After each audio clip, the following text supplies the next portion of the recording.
Sinalungat ang pagpapatayo ng templo. Ika-4 na kabanata. Nabalitaan ng mga kaaway ng mga taga-Huda at taga-Benjamin na muling ipinapatayo ng mga bumalik galing sa pagkabihag ang templo ng Panginoon, ang Diyos ng Israel. Kaya pumunta sila kay Zerubabel at sa mga pinuno ng mga pamilya at nagsabi, "Tutulungan namin kayo sa pagpapatayo ng templo dahil sinasamba rin namin ang Diyos nyo, kagaya ng ginagawa ninyo. Matagal na kaming naghahandog sa Kanya, mula pa noong panahon ni Haring Esarhadon ng Assyria, na siyang nagdala sa amin dito.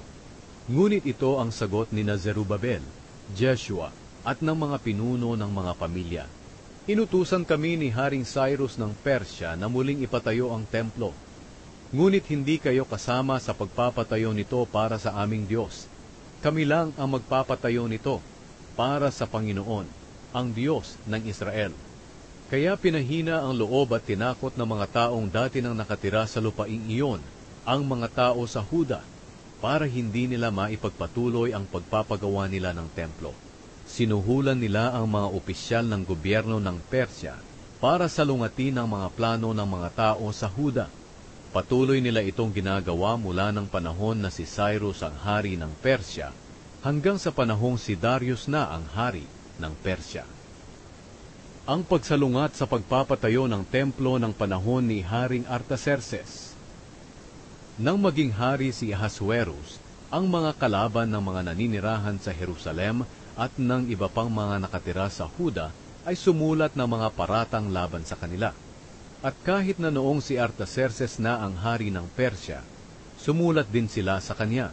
Sila ay sina Bishlam, Mitredat, Tabeel, at ang iba pa nilang mga kasama.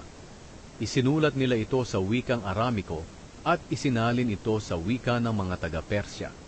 Sumulat din kay Haring Artaxerxes si Rehum na gobernador at si Shimsai na kalihim laban sa mga taga-Jerusalem. Ito ang nilalaman ng sulat nila.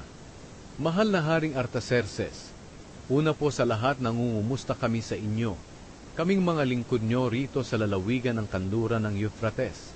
Kasama po sa mga nangungumusta ay ang mga kasama naming mga pinuno at opisyal, ang mga tao sa Tripolis, Persya, Erek, Babylonia, at ang mga tao sa Susa sa lupain ng Elam.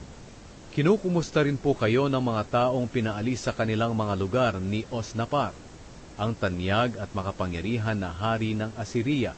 Itong mga mamamayan ay pinatiran niya sa lungsod ng Samaria at sa iba pang mga lugar sa kanluran ng Euphrates. Mahal na hari, gusto po naming malaman nyo na muling ipinapatayo ng mga Hudyo ang lungsod ng Jerusalem. Ang mamamayan nito ay masasama at rebelde.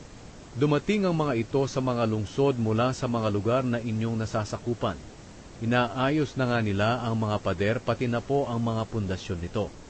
Mahal na hari, kapag muli pong naipatayo ang lungsod na ito at naayos na ang mga pader nito, hindi na magbabayad ng mga buwis at ng iba pang bayarin ang mga tao, at liliit na ang kita ng kaharian. Dahil nga po may tungkulin kami sa inyo, mahal na hari, at hindi namin gustong mapahiya kayo.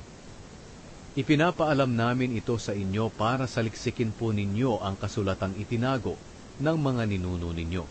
Sa ganoong paraan, malalaman niyo po na ang mga nakatira sa lungsod ng Jerusalem ay rebelde mula pa noon. Kaya nga nilipol ang lungsod na ito, dahil naging problema ito ng mga hari at ng mga lugar na gustong sumakop dito. Ipinapaalam lang po namin sa inyo, mahal na hari, na kung muling maipatayo ang lungsod na ito at maiayos na ang mga pader nito, mawawala sa inyo ang lalawigan na nasa kanluran ng Euphrates." Ito ang sagot na ipinadala ng hari. "Nangungumusta ako sa iyo, Gobernador Rehum, kay Shimsai na kalihim, at sa inyong mga kasama na nakatira sa Samaria at sa iba pang mga lugar sa kanluran ng Euphrates. Naway nasa mabuti kayong kalagayan. Ang sulat na inyong ipinadala ay sinalin sa wika namin at binasa sa akin.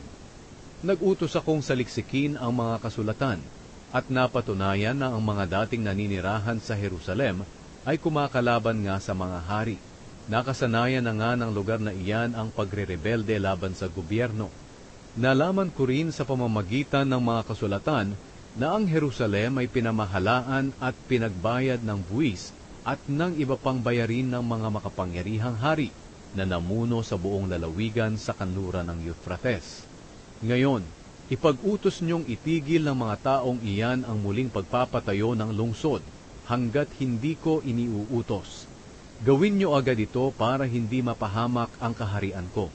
Pagkatapos basahin kina Rehum, Shimsai at sa mga kasama nila ang liham ni Haring Artaxerxes, pumunta agad sila sa Jerusalem at pinilit ang mga Hudyo na itigil ang muling pagpapatayo ng lungsod. Kaya natigil ang pagpapatayo ng templo ng Diyos sa Jerusalem hanggang sa 2nd taon ng paghahari ni Darius sa Persya.